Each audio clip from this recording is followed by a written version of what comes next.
So what I want to know, and what I think most folks want to know, is how much more of this is there to go?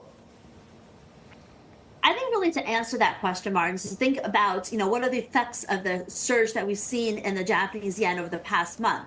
In the last month alone, we've seen the Japanese yen rise 14% against the US dollar. So a lot of the beneficial impact of the weaker yen is now mitigated by the sharp and aggressive decline.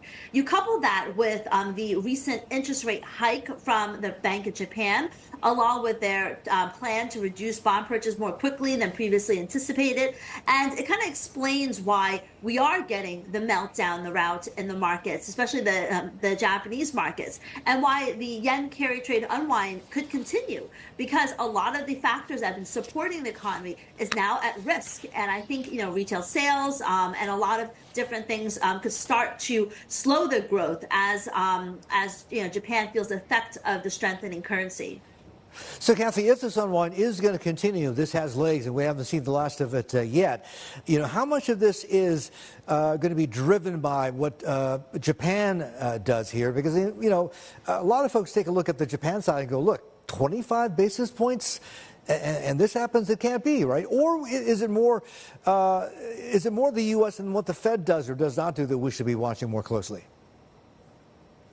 I think it's absolutely the Federal Reserve. In many ways, we say that Powell matters more to dollar yen and to Japanese policy than the BOJ. So, it is not a coincidence at all that the meltdown was triggered by the weaker non-farm payrolls report last week and the expectations and the surge in expectations for a 50 basis point rate cut by the Federal Reserve. Now, we're after the FOMC meeting. We should be starting to hear a lot from Federal Reserve presidents to see whether or not they also agree that this selling in the markets, raises concerns and the need for more aggressive easing. The market has fully priced in 50 basis points, and they're talking about an intermediate emergency cut. Now, I don't think that's likely. And so if we hear some other Federal Reserve officials also cast doubt on an emergency cut, then that could lead to a little bit of a relief rally in the dollar. But at the end of the day, the Federal Reserve is going to be cutting interest rates probably more aggressively than a lot of the other central banks, and that could keep the pressure on the dollar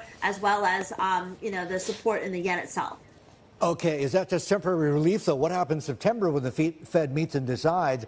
Because, the odds have come off a bit, but we're still at about 80% or higher of the Fed going 50 in September. And I think the irony here is if the Fed does do 50, or frankly, even if it does end up doing just 25, that's going to narrow the rate differential between the U.S. and Japan even more and potentially drive the unwind of the carry further, no?